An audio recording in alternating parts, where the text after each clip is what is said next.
Our next and final speaker is Ambassador Sorin Ducaru. Ambassador Ducaru recently joined the Hudson Institute in Washington, D.C. as a senior fellow and is a special advisor to the Global Commission on the Stability of Cyberspace.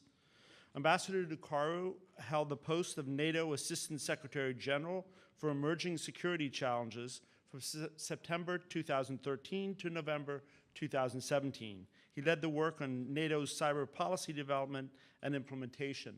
Thanks so much, Ambassador Ducaru, for coming to us from Belgium to speak with us to conclude the summit in such grand fashion. So, Ambassador Ducaru, thank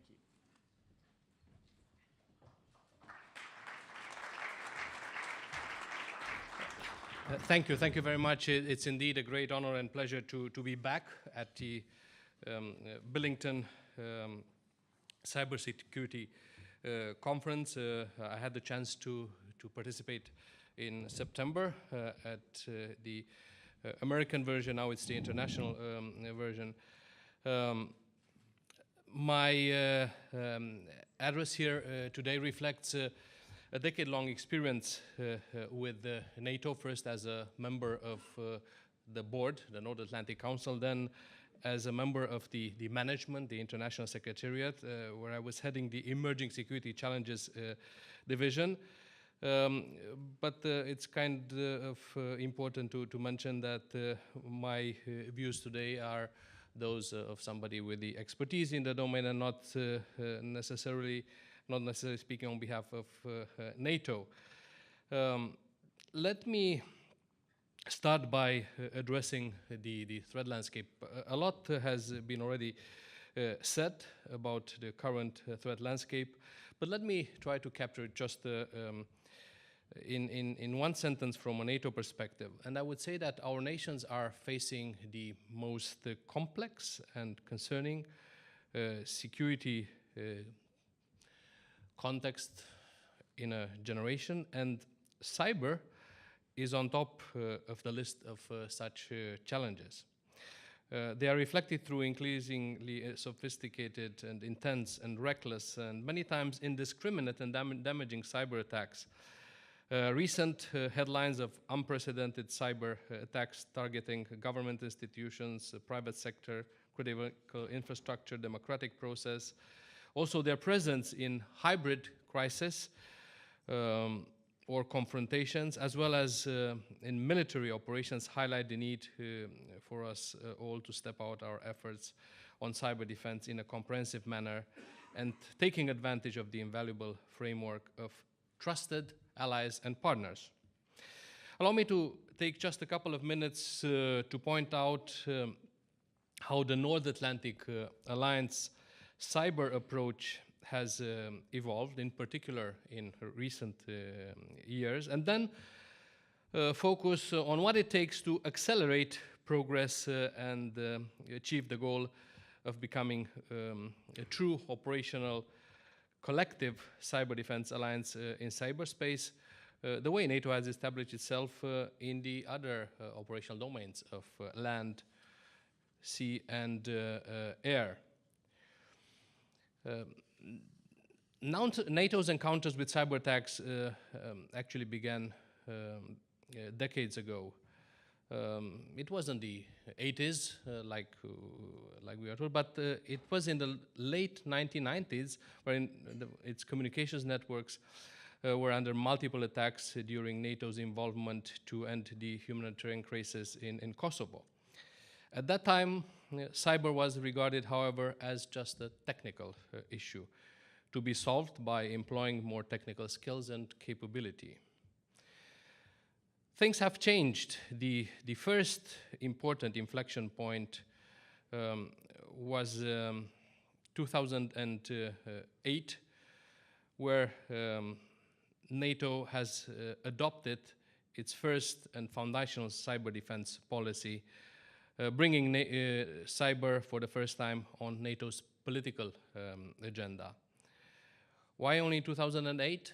Because this was an immediate implication of the of the 2007 attacks against Estonians, what Estonians used to call the Web War 1. So it took some time until the first mind shift occurred from technical to policy. But I should also mention that the first cyber policy was, however, focused on mainly on cyber resilience of NATO's own network. So there were some intrinsic limitations. The policy established a division of cyber responsibilities, whereby NATO as an organization main responsibility was to protect the organization's networks, while allies were responsible for their individual national networks. And beyond establishing a cyber defense management structure, what is today the Cyber Defense Management Board that I used to chair, the policy established also some mandatory benchmarks for the protection of NATO networks, starting with the basic cyber hygiene aspects until up to systems requirements, and only suggested voluntary guidelines for allies to assure the security of their own networks.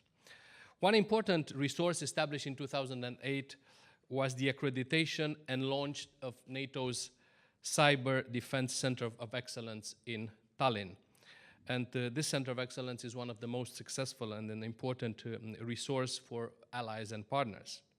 Fast forward 3 years ahead, 2011, NATO had its first policy, cyber policy upgrade, the so-called NATO cyber policy, the 2.0.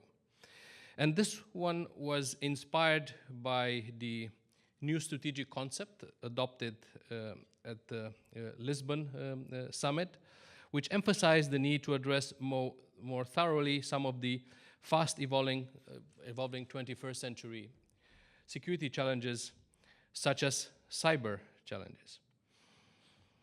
In June 2011, through this policy update, NATO also opted for centralized protection of its networks, covering today about 60 sites, including civilian headquarters in Brussels, the military command structure on both sides of the Atlantic, operational entities, and of course specialized agencies and points of contact allied nations.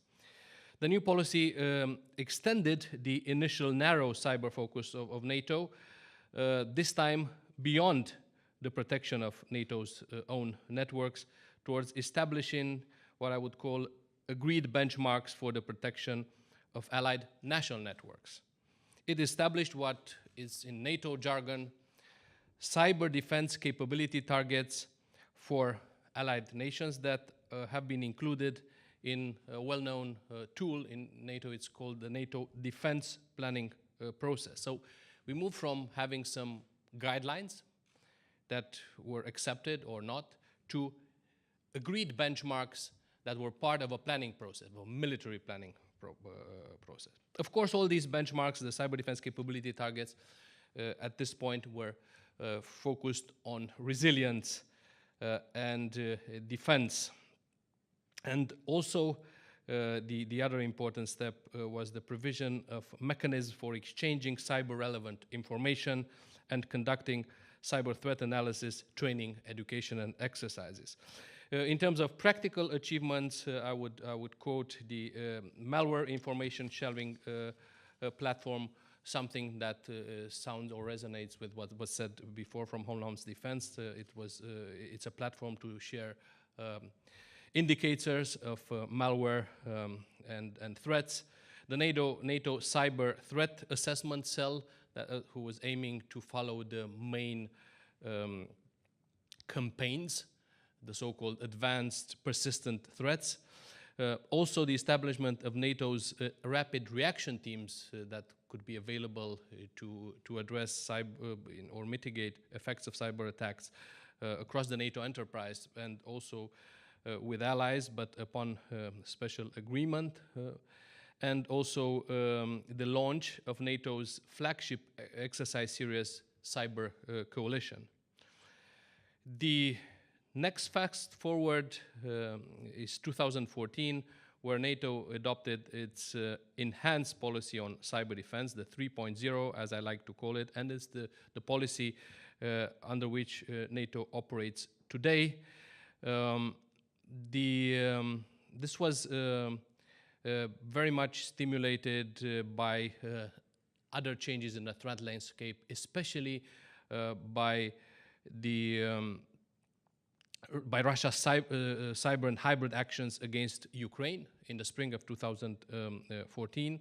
And this is why in autumn 2014, at the Wales Summit, NATO adopted this third policy that reflected an important paradigm shift in NATO's approach towards cyber defense. Why? Because first, it linked cyber defense for the first time with NATO's reason of being, with collective defense. This was not the case before. Secondly, because it recognizes, again for the first time, that international law is applicable in cyberspace, and also that there's a need of further development of norms, of responsible behavior and confidence-building measures to increase stability in this field. And third, because NATO evolved from focusing not just from its own network towards allied networks, but it decided to engage in international partnership with partner nations based on trust and mutual interest with international organizations and also with industry and academia.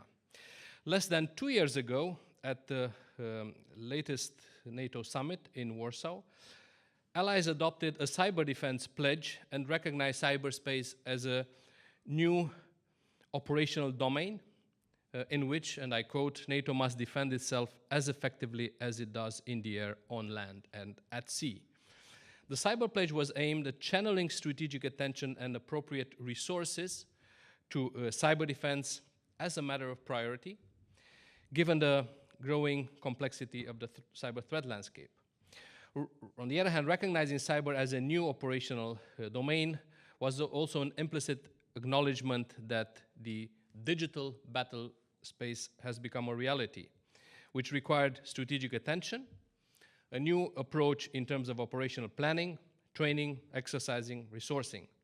Most importantly, this work is conducted with the aim to achieve mission success under realistic assumption that NATO's operations and missions will take place in a heavily contested and potentially degraded cyber environment, which is a different approach than the previous approach based on information assurance and that was operating on the assumption that the more you invest in resources, skills, capabilities, you could then rely on the integrity of information and the systems that have that information. So we're not in this paradigm anymore. We recognize that NATO has to achieve missions also in contested and degraded environments.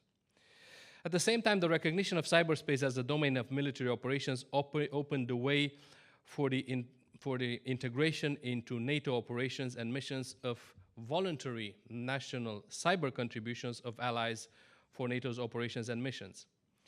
Allies decided that NATO as an organization will not develop, acquire, or employ any offensive cyber capabilities, but like in the other operational domains of air, land, and sea, it will rely on the broad range of allies' capabilities for its operations and missions.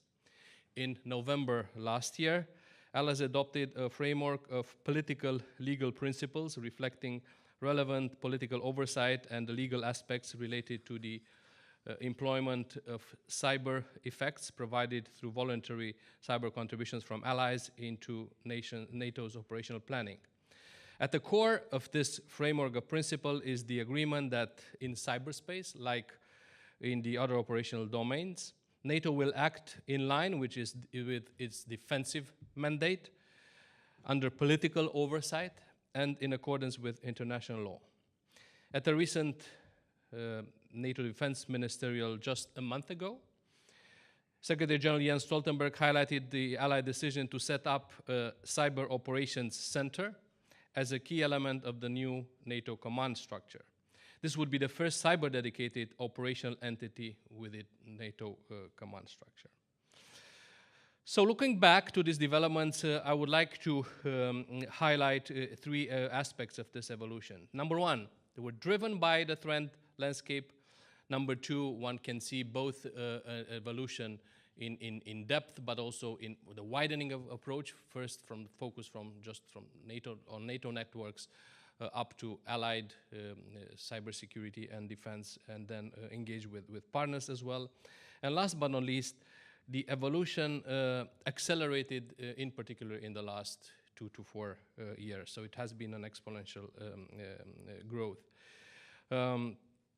So I would say that cyber policy development and implementation has been one of the most compelling examples of NATO's adaptation and modernization given the change of the threat landscape. Now looking forward, I would say that I would put the next steps that are in front of the alliance on the 3R principle: the increased resilience, readiness, and resolve. Resilience, of course, the ability to resist, withhold, absorb attacks. Readiness, capacity to mitigate, recover, and respond. And the resolve, it has to do with the will, political will, the unity of purpose to deter, defend, and necessary employ meaningful response for the defense and deterrence of the allies. And I would try to focus on 3 key priorities that I think are in front, on 5 key priorities that are in front of the alliance. The first is focused on situational awareness. Second, on capabilities and skills. Third, implementing cyber operational domain roadmap. Fourth, continue to develop and enhance cyber partnerships. And fifth, last but not least, what I would call a change of strategic culture, taking into account the digital battlefield. When speaking about the first item, upgrading alliance joint situational awareness, I would say that NATO has successfully invested in a number of platforms to increase situational awareness. There is a NATO Computer Incident Response Center. I mentioned the malware information sharing platform and cyber threat assessment cell. There's a cyber task force within NATO's intelligence division, but there is a further need to upgrade this field of situational awareness. How? First, through consolidating and modernizing the existing information exchange platform into a genuine joint situational awareness platform, so the consolidation aspect. Secondly, a fresh commitment by allies for increased and faster sharing of relevant cyber information. Next, the need to achieve increased information interoperability through agreed, standardized, more actionable information that should increase both the usability of this information and the necessary safeguards that would strengthen the trust. And last but not least, the link with what was also said before with cyber analytics and artificial intelligence to make better sense and faster usability of, have faster usability of this information. The second aspect when we speak about development of cyber capabilities and skills, I would highlight that there is a need of both prioritizing and increasing the level of resources for cyber defense on the one hand, and on the other hand, of a more efficient use of these resources. There will be an upcoming report by NATO, I think in the month before the upcoming July NATO summit, a report on the implementations of NATO's cyber defense pledge, the pledge that has been adopted 2 years ago at the Warsaw summit, which should provide relevant guidance and focus further prioritization on resources linked to cyber defense. Furthermore, I would say that allies need to really have a fresh look on the acquisition, procurement process for IT and cyber defense. We cannot have the same long cycles like for conventional platforms because it would be a condemnation to have always the obsolete technology. And last but not least, to have faster access to innovation. On the third key aspect that I highlighted, the need to accelerate the implementation of cyber operational roadmap. It is a roadmap that has been designed for a 36 months timeline, starting with half a year after the last Warsaw summit. It has to be both accelerated, and I think it has to be to get the right focus in order to be able to make the alliance a true operational alliance in cyberspace like it is in the other domain. There is a need for particular focus on aspects such as capability development, organizational structure, doctrine, delegation of authority, military planning, and strategic communications. The fourth key element is that of continuing to develop a cyber partnership based on trust, and mutual interest. I would say that an ever stronger alliance in cyber defense will also benefit from its network of trusted partnership, since cyber defense is a team sport by definition. This would also support the aim of more stability in cyberspace. NATO cyber partnerships have been developed with trusted partner nations, from European nations that are not NATO members, like Finland or Sweden, or Austria, to Israel or Japan, South Korea, Australia, and so on. But also with international organizations such as the UN, the European Union, OEC, and with industry and academia, reflecting the true multi-stakeholder approach for this domain. In 2018, the NATO and the European Union are set to review and further refine a technical arrangement on cyber cooperation that has been adopted last year. As well as to continue to develop the ambitious cyber agenda resulted from a joint declaration launched in 2016 at the Warsaw Summit. An important practical focus will be on the closer coordination of crisis management playbooks in the case of cyber attack. Why? Also because NATO is very well prepared to respond on high-level attacks, those who are close or above Article 5 threshold, while the European Union has a number of tools, including diplomatic, economic tools, where they could address lower threshold attacks. Through its cooperation with the United Nations, the OEC, NATO supports also the development of norms of responsible behavior and confidence-building measures aimed at the prevention or limitation of conflict and fostering stability in cyberspace. Let me come to my last point, the need for a change of strategic culture. It is somehow ironic that our security approach and defense planning is still so overwhelmingly focused on traditional capabilities linked to the physical world, while we are increasingly facing a digital battlefield.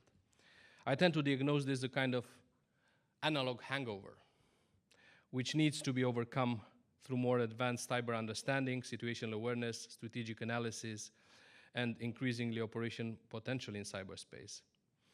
It is a new world where the cyber frontline is all around us. We must improve our digital IQ and bridge the gap between technical and the policy dimensions of the cyber domain, particularly at the high level of political decision makers. Such a strategic approach should also include a fresh focus on deterrence of cyber attack by considering a broad cross-domain deterrence approach.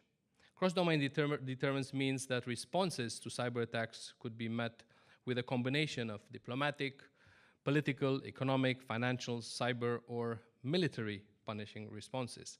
Such cross-domain approach offers the advantage of flexibility, diversity, visibility, proportionality, and scalability, and thus having the potential to control escalation or de-escalation. These endeavors have to be correlated with a fine calibrated strategic communications approach aimed at reinforcing NATO's defensive mandate, but also at signaling strong resolve in cyberspace as in any other domain, something to be clearly understood and factored into the potential adversaries' calculations. Ladies and gentlemen, 2 years ago, at the time of the Warsaw Summit, NATO Secretary General Jens Stoltenberg highlighted that it's time to raise our game in cyber defense. In an increasingly complex threat landscape where cyberspace seems to have become the front line or the domain of choice for international confrontation, NATO seems to be doing just that, raising the cyber defense game and shifting gears towards becoming a true operational collective defense alliance, the way it has established itself in the domains of air, land, and sea. It is frankly just about time, and it is highly important to sustain momentum and increase the efforts to change the strategic culture, accelerate, adapt defense planning to the requirements of the digital battlefield, and put cyber on the front stage of geopolitics as well. Thank you for doing exactly this through such a conference, the Billington Cybersecurity Conference. And thank you for your attention. And of course, I'm also ready to use the couple of 3 minutes left for questions if you have some.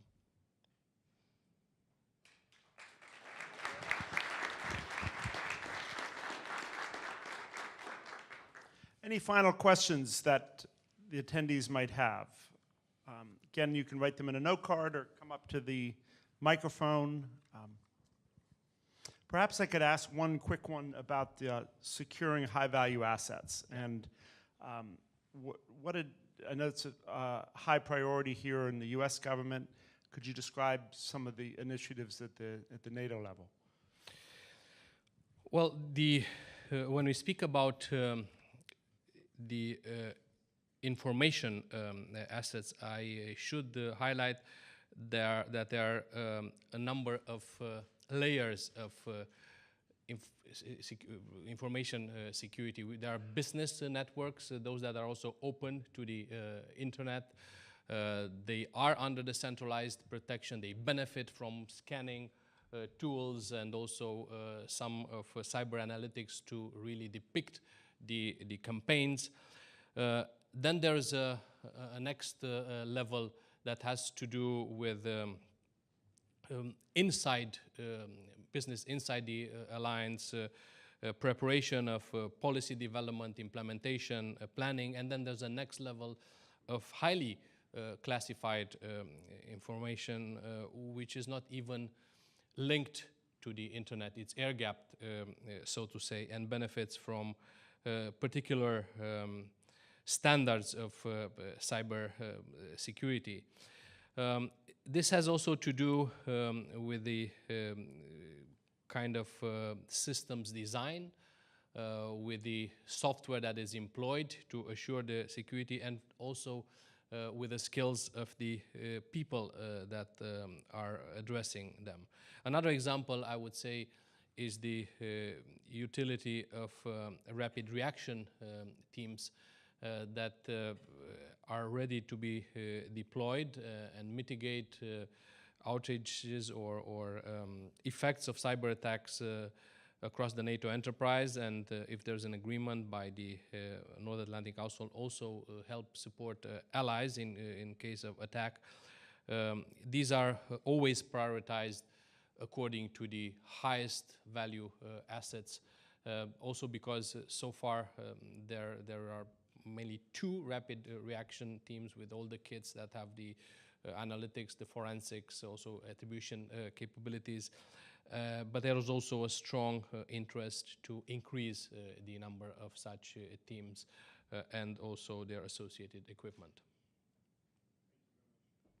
Please. Ambassador, a quick question. My name is Mark Tan from the Singapore Ministry of Defense. You spoke earlier about needing to escalate the understanding of cyber from just a technical issue towards being a policy problem. Could you help to explain, based on your experience, some of the things that you have done to try to promote that among the leaders of the countries or allied nations, and how that has worked in your experience? Thank you.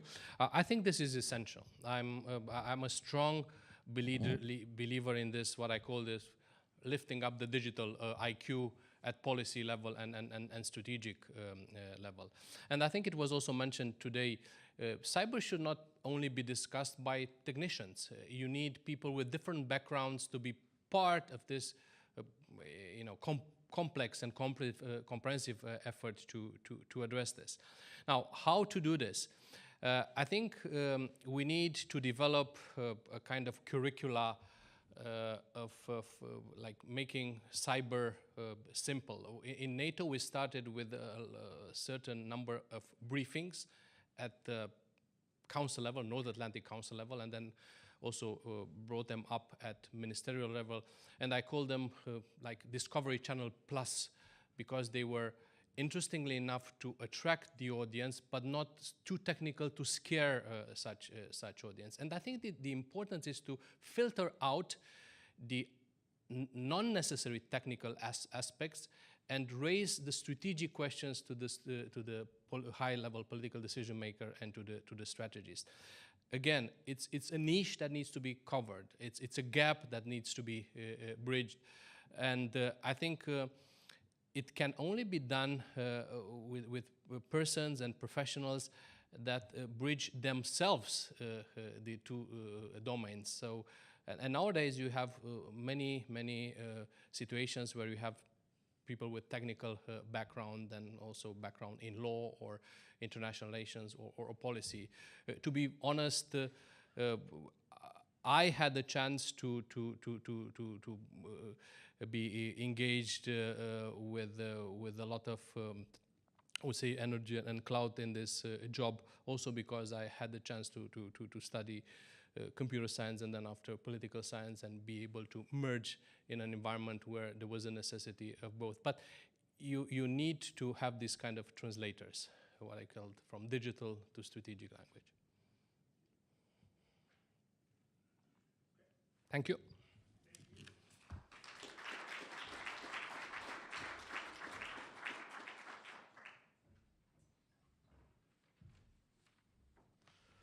Thank you, Ambassador Ducaru, for a terrific conclusion to our conference.